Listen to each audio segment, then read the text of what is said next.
Hi everyone, my name is Kathy Curnow, and I'm so sorry that COVID interfered with this being a live lecture. I was particularly looking forward to it because I got my undergraduate degree in art history from Penn State and wanted to see what to me is still a new museum. But nonetheless, here we go. I'm going to be talking to you today about one small object that is in the exhibition, and it's called, by people today, we don't know what it was called originally, a Nomoli. It's a kind of an unassuming small object, not even 5 inches tall. Just try and picture that. It was made in Sierra Leone, and we'll see where that is in just a second, out of soapstone or steatite. Soapstone is incredibly soft. You can carve it with the same tools you use to carve wood. And there's a lot we don't know about it, as you'll see. We know that it was made sometime before 1550. We have an idea of the region that the artist was from and what their ethnicity probably would have been.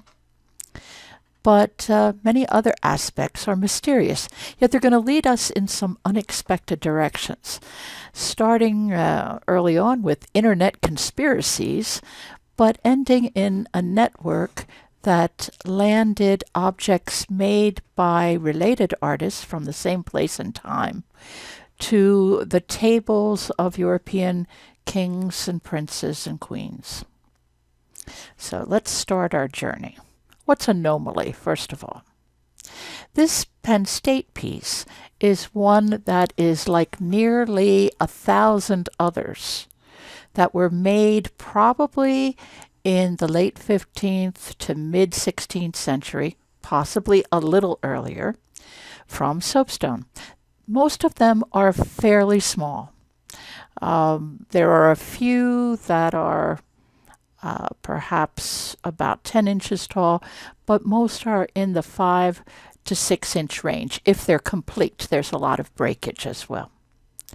So what do we know about them? First of all, I can tell you unequivocally that the artists were men, because in Africa, males were traditionally carvers, whether of wood, stone, or ivory.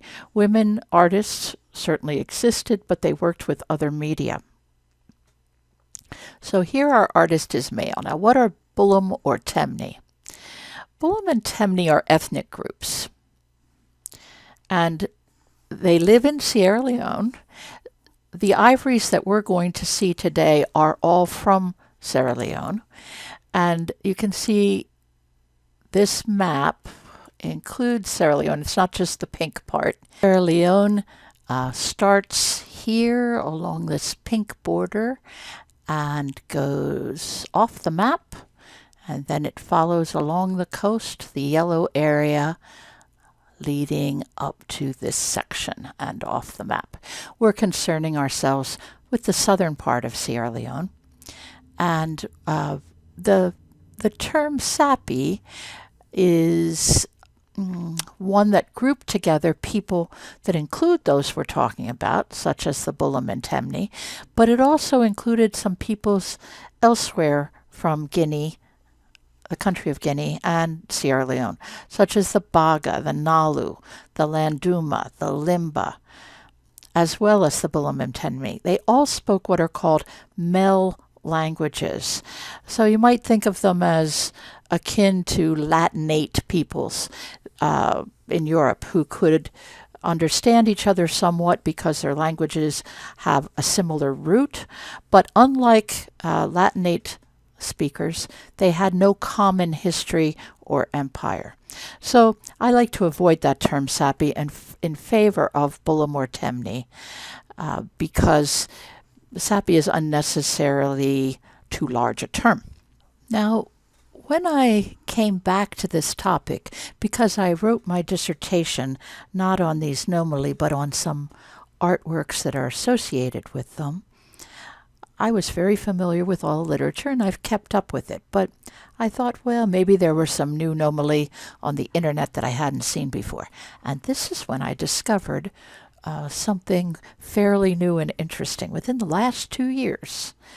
What one might kindly call a fringe element of the internet has gotten interested in these somewhat obscure stone figures.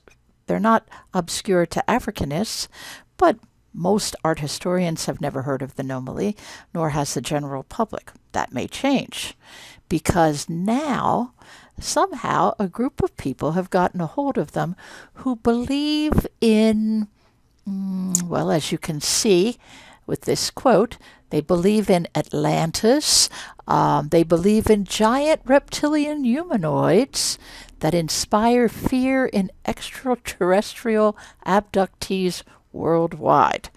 So, as you can see, our Nomoli, even the one here at Penn State, are tempting people in some quarters to think that they are from an unknown culture that vanished long ago. In fact, some of the claims about these are really outrageous. Here you'll see dated at over 17,000 years. Here I'll interject and say you can't date stone, or at least you can't date when stone was carved. If you're a geologist, you can date the stone itself. So no way are these likely to be over 17,000 years old. But they've hit on one thing. We can't say exactly how old they are. They don't date even to 2,500 years ago or approximately 15,000 BC. And they do not prove the existence of giants who once lived on Earth. It all seems pretty preposterous, but it was a kind of an interesting direction that I didn't expect to find. And then I thought, well, there is one Nomoli that has a reptile in it, though it is not a giant lizard person. It's a man holding a crocodile. However, if you look at it, you'll notice the scales on the crocodile are spreading to his arm.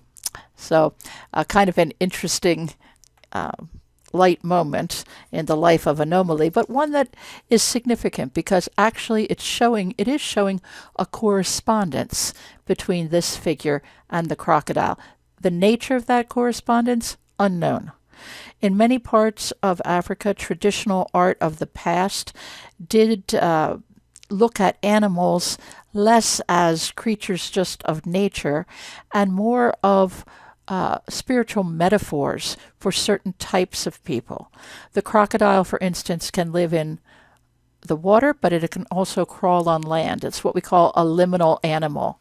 So often, across many different groups too, people who can cross borders of this world and the spiritual world are associated with liminal animals, whether they be crocodiles or tortoises or birds, or any other animal that can live in more than one realm.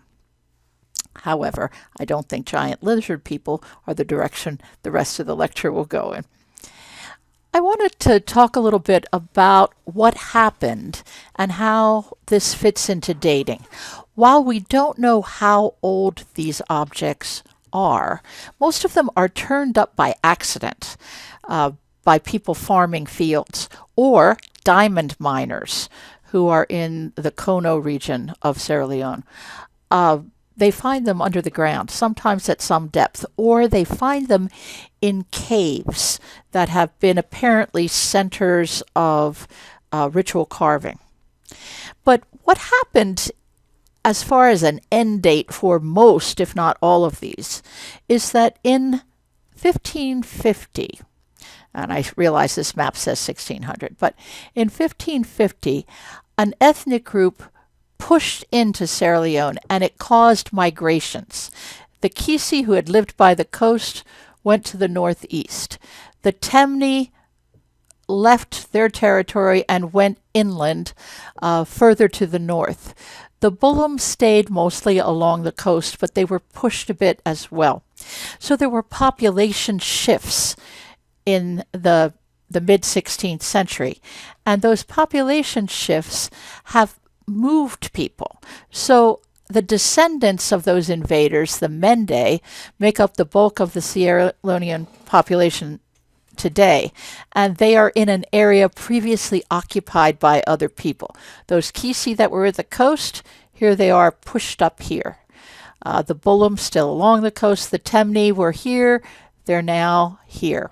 So there have been population movements, and finding these objects does not always tell us exactly who made them, because the people that made them have been, in some cases at least, pushed to other areas. There are actually 3 different types of stone sculptures that are at least about 450, 500 years old. And they have distinctly different styles. Not to say there aren't some that are fringe-like. One is not a figure at all. One type is a larger object that's solely a head. It's made as a head. And these tend to be in this central region. If we get into what is now the Kisi region, where the Kisi people live, we have objects that are today called Pomdo. These heads are called Mahen Yafe. Again, these are names that have just gotten into the art history literature. They're modern names. They're meaningless to the people who made them.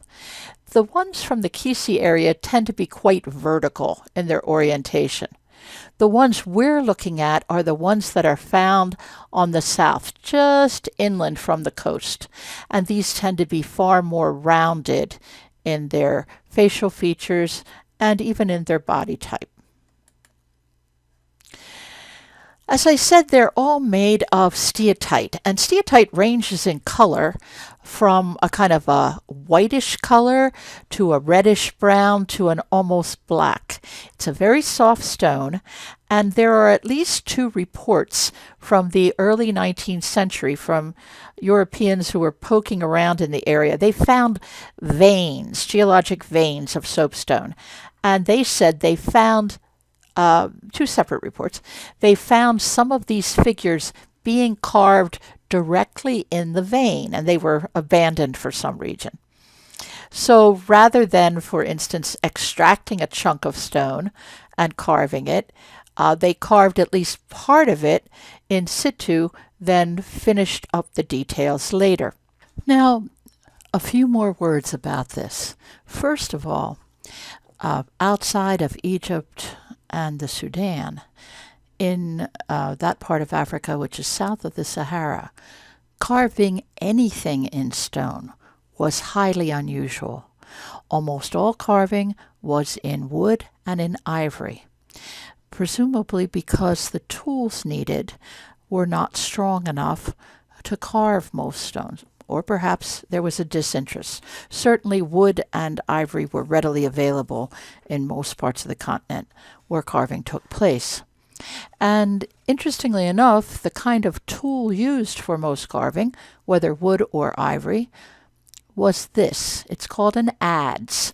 It usually has a wooden haft and a blade slightly curved. The blades come in different widths, and they can be interchanged if you're working on a smaller detail. Knives were only used for very last stages of a work. The adze was used to block out the piece and even carve most of the forms. Now, the thing about it is that it appears that these works were not necessarily carved with a metal adze. This was a discovery by John Atherton, who is an archaeologist who excavated the Kama Bay rock shelter in northern Sierra Leone. The rock shelter had showed signs of occupation, not living quarters, but use, from the 8th to the 14th century. And he found in there many adze and axe blades made from stone, particularly dolerite, and he also found a number of quartz artifacts and suggested the quartz might have been used for fine details, like to make the eyes pop out at the corners and so forth. This was a surprise because these are types of tools that were abandoned in most parts of West Africa after iron working came in, which happened sort of from 500 BC to 200 AD, depending on the region. This is a much later period, but evidence was found of the use of these tools in Sierra Leone, and Atherton suggested that they were in fact used on the Nomoli because there's a piece in the British Museum that is unfinished, but it shows the kind of tooling marks that would be consistent with these stone axes. In any case, let's get back to our piece. I want us to look at it carefully and figure out what we do and don't know about it. As I said, it's quite small. It's also damaged. It's missing both of its arms. They were present and were broken off. That might have meant they weren't too close to the body, that perhaps they got knocked around a bit and snapped. There seems to be, in addition, something that was once present on what would be the torso or the abdomen of the figure, and we can't say what that might have been. You can see the figure is squatting. The feet show here. They might look like nubs, but in fact the legs do have feet. And the head is very large in proportion to the body, more than a third of the body height. That is not unusual in West African art. You get variations in proportion that are hardly ever following natural body proportion. Frequently the head is overlarge. Sometimes the head is very small with a very long neck and a very long torso. But amongst the Nomoli, there's a consistency, with the head being no more than a third of the body height. You can see that the profile is keeled. The forehead dips in very sharply at the eyes and then curves outwards at this wide nose with extremely large nostrils. The eyes also are extremely large, and they're set in a socket so that they pop out with a very strong curve at the forehead. The mouth is hard to see from the angle here, but the lips are closed. You can see a rope-like line on either side of the face. This apparently represents a stylized beard. All of the Nomoli from the southern part of Sierra Leone, or I should say all of the stone figures from the southern part of Sierra Leone, are on a base, as you can see here. So this is very consistent. It is quite abstracted in the way the ear is treated, and there are a lot of ears like this. There are several different stylizations of the ear and the nose, but the bulging eyes, the large curving nose, very prominent curving nose, and the sort of prognathous jaw that juts out from the body are all consistent features of these figures. Here you can see two more views. It really is quite lovely. Something that you might take note of is that there's a drilled hole at the top of the work, and this was done at the time it was made. We have no idea what the purpose of these holes might be, although, as we'll see, they're found on, I would say, the majority of these southern Sierra Leonean stone figures. Presumably something was put inside. Now what? A kind of powdered supernatural medicine? Possibly. It's very small, so it wouldn't have held a lot. We can't really know. Here you can see another work from the same area, from Ball State's David Owsley Museum of Art. You can see the hole more clearly on it. Again, very similar type of eyes, similar body proportions. Seated posture or squatting posture is quite common. This work on the left from the British Museum has unusually long legs. It does not follow the common head-to-body proportions. But here we have a work of a seated figure that does indeed do this. And having the arms supporting the chin is frequently found on these works. This is another one that shows the seated posture, hands at chin. This time, instead of a rope-like stylization, just a line indicating a beard. In fact, beards came in different types. Sometimes there was a vertical element, almost as if it were braided. Sometimes there were two, clutched in the hands in all cases. You'll notice again there's a consistency in style as far as head to body proportions are concerned. The very bulbous eyes, the head that juts out from the jaw, the large nose with extremely exaggerated nostrils. Here in the Penn State piece, the nostrils are at a sharp diagonal. That's not always the case. Sometimes the eyes are at more of a diagonal. Sometimes they're quite undercut, and other times closer to the surface. The mouths of many of the figures are closed, but in some they are open to reveal sharpened teeth, which really were a mark of civilization. Any body part that can be cultivated, so to speak, whether we're talking about braces or the sharpening of teeth, shows a surplus of time and funds. Someone can't work while they're having this long and tedious operation done. Therefore, they must be higher in the social chain than someone who could not afford to have it done. Here, another piece that shows the posture, a seated posture rather than a squatting one, with a similar ear to our piece, but a hooded eye rather than the very minimal eyelid. One with the knees tucked up.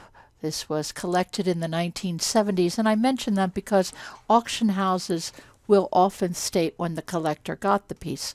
Now, 1970s doesn't seem very distinctive. If it was 1902, that you might say, oh yes, then definitely it's old. Well, this is equally old. The date of the 1970s just indicates that it's before the prices of African art went high, and therefore unlikely to be a fake.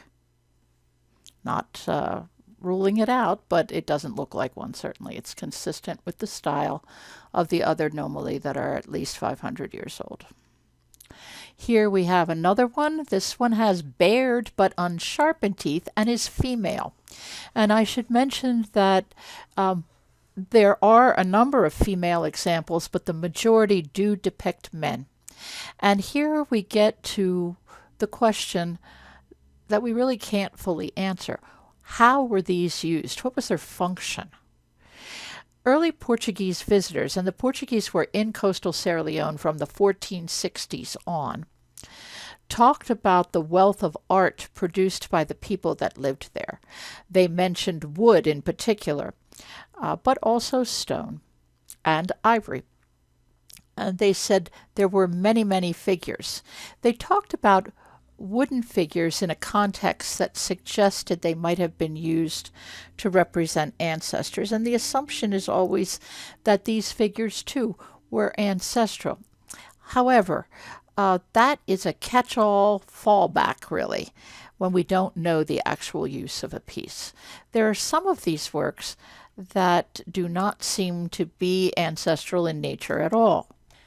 If we look at the work on the left, it seems perhaps to be incomplete, unfinished, in that this area between the legs is not carved through as it has been on other examples. But otherwise, we can see it is consistent stylistically, proportion-wise, the round forms, the bulbous eyes and nose, and the mouth. Is it unfinished, or has this been abraded? I bring this up because how these pieces have been used in recent times and how they were originally used is also not the same. A lot of these are turned up in what is now Mende territory, although the Mende did not live there before the mid 15th century and possibly a good while after that, and they say they didn't make them, but they do use them. They often turn them up when they're farming, and they'll put them in a little secret-like shelter in their fields, and they believe they're associated with the fertility of their rice crops. And they will beseech them, but they'll also whip them if they are not helping the crops along well enough. So they're not a god, certainly not seen that way, but as a genie-like spirit that can assist the farmer and should be punished if he doesn't. So that's sometimes the reason for the abrasion on the surface, long after whatever the original function of these stone figures might have been. Now, the reason I say, were they ancestors or weren't they? There are a number of these that show figures holding a vessel of some kind. That is a depiction that implies labor. When you see African artworks with carrying a load on the head or holding other kinds of containers, they are doing some kind of work. Now, we don't know what kind. In some other parts of the continent, they may be doing divination work. In certain places, they're carrying water. This does not imply the high status that an ancestor would be accorded. Now, in African art generally, and this is certainly true of the Nomoli, we see frontal figures. They're not in any kind of forward movement or other kinds of motion. They're dignified and still. Their faces are expressionless, and they are usually shown as people who are mature but still muscular and full of vitality. That's true whether we're talking about rulers or ordinary people. Ancestors would certainly be honored that way, no matter whose ancestors they were. Now, there are over 1,000 of these in circulation, and goodness knows how many more are under the ground. The problem is we have no evidence for use. A few have been found in caves where they were apparently carved, not where they were necessarily used. Some of them have been reported, but this was again early in the 20th century without visual documentation, found in clusters. Would that be a family cluster, a town cluster? We don't know. And others are just turning up now on people's farms, or, as I said, a lot of them in the diamond mining operations. The sad situation is there's been very little formal archaeological work ever done in Sierra Leone. They had been embroiled in a long civil war. The blood diamond situation exacerbated that war. They were surrounded by other countries having civil wars. It's not been a place conducive to archaeological work, which is in itself quite expensive. So we may yet find out more about how they were used, but we really don't have those clues right now. Some of the figures have swollen bellies, and the one at left at least appears to have a beard. So it would suggest it's not a pregnancy. Here we have no breasts, but it's ambiguous as to whether we're seeing a male or a female. This one has a hole in the belly as well as in the head for some kind of insertion. These don't suggest necessarily an honored ancestor. It's hard to say whether they represent an illness, a pregnancy, or some other kind of phenomenon. So are they ancestors? They could be, but we can't be sure. Frederick Lamp, an art historian who has spent a lot of time researching the Temne, one of these so-called Sapi peoples, points out that the Temne have a use for plain uncarved stones that is definitely ancestral, and he thinks that it may be allied to the purpose of these works. Certainly back in 1506, Valentim Fernandes, a Portuguese visitor, was referring to the Sapi along the coastal region, and he said, It is their custom to make a memorial of all who have died. Thus, of every one of their honorable men, they make idols in their image. Those of common men and slaves they make of wood. Now, he didn't mention stone for the honorable ones, but it certainly could be interpreted that way since it's a different, lesser material for the common man and slaves. He also noted that there were annual sacrifices of chickens or goats made to these representatives of ancestors. And certainly the fact, as Lamp has pointed out, that there are groups of these that were reported, although rarely, to include up to 50 figures might suggest some kind of group ancestral spot, group of a family or group of a town. Amongst the Temne, there are recent usages of stones that represent ancestors that are erected in a small house just outside of the town. It's called the House of Stones. And Lamp points out that after an important person dies and has been buried, a stone from their gravesite will be taken and placed on a platform in this little pavilion. Annually, again, there will be sacrifices made to these important ancestors, and their intercessions and blessings are asked. However, let's not be too in love with the fact that these must be ancestors. We have to really say we don't know and hope that archaeology will still reveal something. Now, what do those objects, those small stone figures, have to do with objects like these? These are very elaborately carved ivories, most certainly carved with metal tools, not stone ones, made by the same peoples, the Bullum or perhaps the Temne, from Sierra Leone, and they also date from the late 15th to the early 16th century. These are objects that were made for the Portuguese, who were the only Europeans who had reached Sierra Leone. They were the exclusive traders by 1460. They didn't come in large numbers, but they did come regularly. And along the way, they commissioned objects because they noted that the people that lived here were very clever and could copy anything one even drew for them. So we have objects that were made for use outside. Often the types of objects they were not things that were made in Sierra Leone, or they were things that were adapted for these foreign patrons.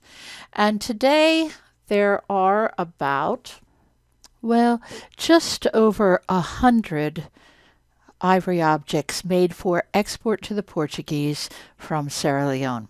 The Portuguese kept some for their kings and nobility, gave others as gifts. This horn, for example, made about 1500, is one of several with the Portuguese coat of arms, the armillary sphere, one of the badges of Portugal, the cross of the Military Order of Christ, which financed some of the expeditions that Portugal made along the West African coast.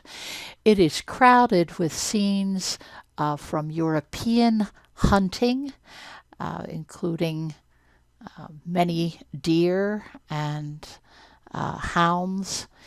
It has Latin inscriptions on it. This is a work that is one of several that were apparently made for a royal wedding. Below we have one of the spoons. They're carved so thinly that you can they're practically translucent. This is a form, although presumably the Temne and Bullum had spoons. This is a European shape of spoon, but with real virtuoso ivory carving to create this kind of open work knot. And we have a nod. Is that no, that's not a lizard. That is a crocodile. Again, virtuoso work here. So these were both expensive materials, that is, ivory itself was extremely expensive in Europe, but also curios from a faraway place that the Portuguese were just learning about. Now, these objects, some of them were very precise and were clearly done from drawings or coins or some kind of prototype because they are exact. Others are not quite so exact. And in fact, the objects fall into two categories. We can see that some of them had local prototypes, others didn't. For instance, the horns that were made here were made with an end-blown mouthpiece. We have surprisingly, two surviving horns that appear to be from the same period and have very Nomoli-like appearances, as you can see, with the large eyes, the head-to-body proportions, the roundedness of the nose and the head generally. These are made for local leaders, presumably, and they don't have end-blown mouthpieces. They're side-blown, which is the norm in Africa. So you can also see that they're not nearly as crowded with designs. This was an adaptation these artists made for foreign tastes. Now, some of these objects are really very, very European in their form. They include objects such as salt cellars with lids. This is a complete one. And you'll notice this one has a Christian finial. It's the Madonna and Child. There are also other scenes on this from the Old Testament, such as Daniel in the lion's den. There are quite a lot of these salt cellars. Some were damaged, so here we're only seeing the base, like this part. They combine foreign with local imagery. This is an image of a Portuguese with knee breeches on. The snake, however, is an image that is derived locally, and these are, though they're broken, dogs that used to confront the snakes. We can have salt cellars, again, with Latin inscriptions. This is one of 3 pyxes. This is scenes from Passion Week, probably copied from prints. These types of objects are very European in their general shape, which is like a covered metal cup of the period, and in a lot of their iconography. However, their style is still the style of the Nomoli, though somewhat softened, not quite so exaggerated in these cases. Proportions, again, are not European, not naturalistic proportions. There's another group, however, of artworks for export that are less foreign in inspiration and are much more reminiscent stylistically of the Nomoli. These are 2 ivory, probably meant to be knife hilts. There's a third one where a blade is still attached with these sort of monstrous teeth. And I just brought back one of our Nomoli stone heads to remind you of the features. There are other works that, again, have no European references. This is a broken salt cellar bowl and lid. Look at this toothy animal with human-like eyes and mouth. And here we have a Nomoli that looks very similar. Frederick Lamp suggests that this is a person wearing a horizontal composite mask, and that may very well be the case for the Nomoli, but here it's some kind of a beast with human heads on its back. If we look at this other salt cellar, it doesn't look like the first batch. It doesn't have a conical base. Rather, it has a cylindrical base with seated figures, still the globular bowl and lid. This one includes both Portuguese men and Temne or Bullum women alternating on the base, a number of crocodiles, and on top we have a scene of a squatting man who has long hair like the Portuguese and breeches like the Portuguese, but is about to drop his weapon. Now, the weapon itself is a reproduction on a sacrificial victim or a war victim with the heads of other victims at his feet. This is a theme that shows up amongst the Nomoli, and is probably that of a great warrior, very possibly a leader, an ancestor in this case. And so that theme shows up here. The key difference is that there seem to have been two sets of artists with several workshops each. In my dissertation, I imaginatively called them Type A and Type B. The Type A artists were those who created salt cellars with conical bases, pyxes, the spoons, and all of the horns. We have, in fact, from the Type A artists, at least 30 salt cellars with that conical base that have either survived physically or in pictures or photographs, 34 horns, 11 spoons, 3 forks, 2 pyxes. Now, if we talk about the artists from Type B, we only have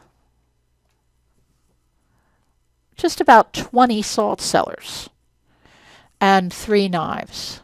So far fewer objects, but some of the most fascinating ones because of their closer connections.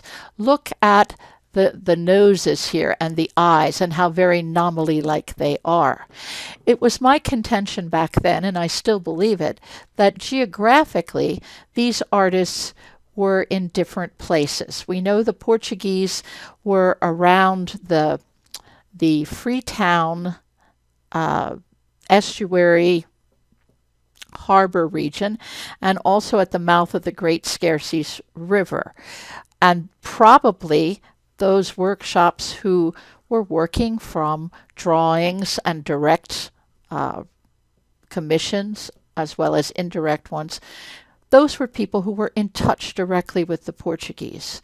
These Type B objects with very little European imagery seem to be a different product altogether. Here, for instance, we have another salt cellar, again with figures seated on the base, male and female, and on top we have a Portuguese figure, because he has long straight hair and breeches with a codpiece, riding an elephant and holding a shield.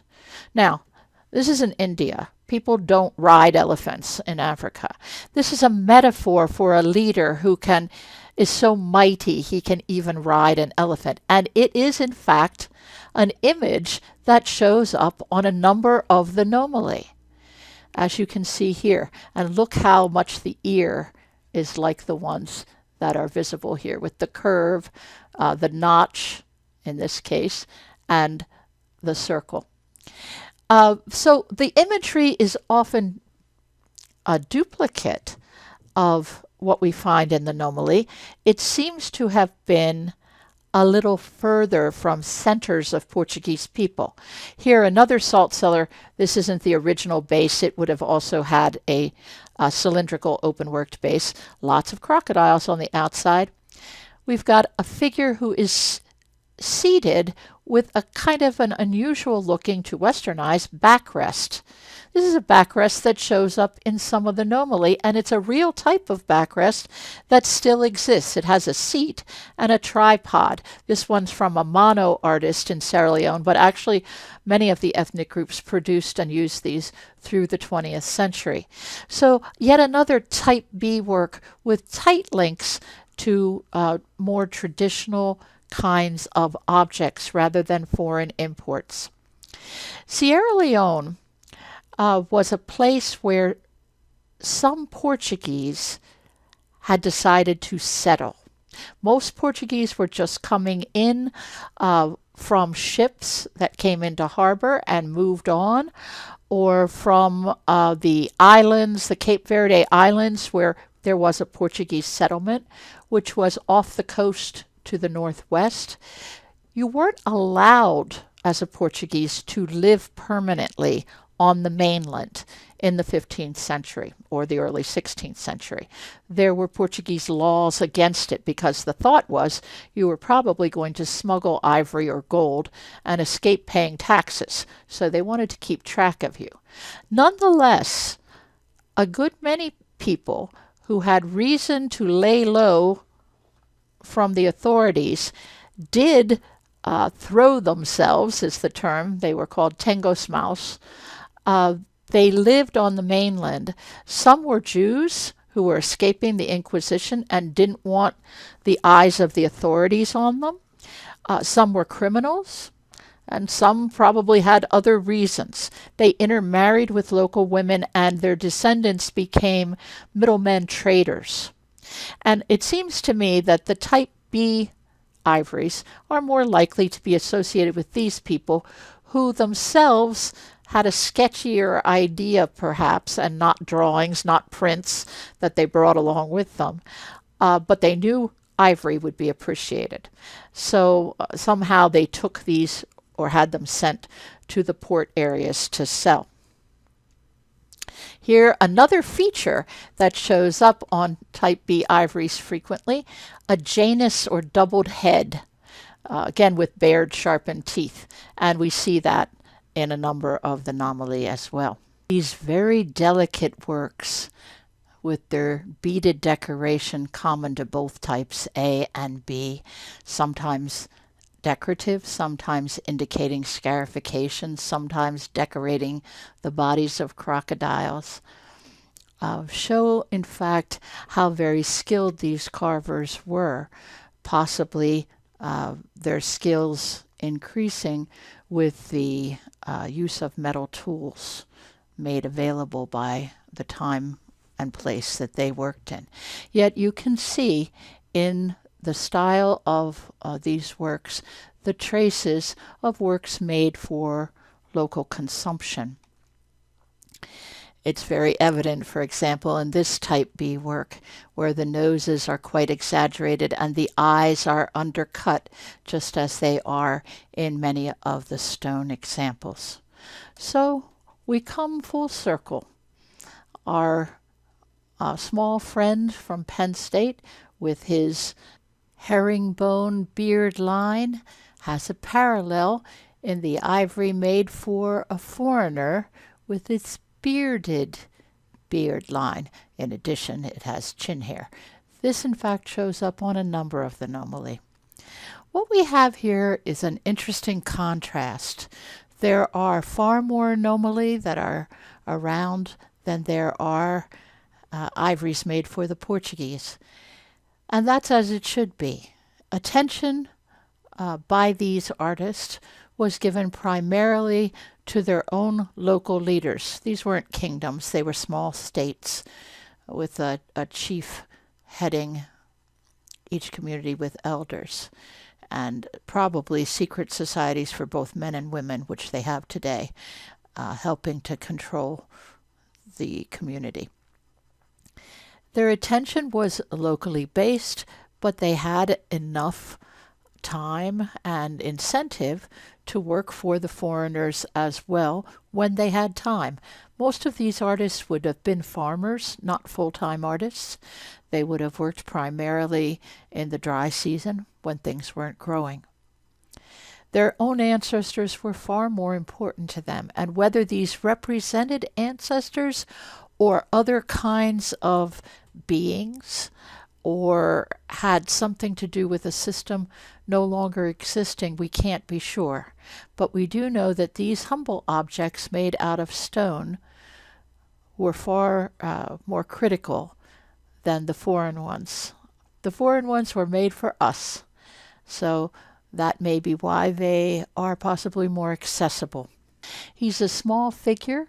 He may be enigmatic, but I think you can see the connections that these very fine artists made that brought together the world back in the 15th century and 16th century, as well as today. He may not be a window into a world of prehistoric lizard giants, but he is an equally intriguing world onto a time and place where two worlds met. Thank you very much. If you'd like to contact me, if you have any questions or want to know some sources that might be useful for further reading, please don't hesitate to do so.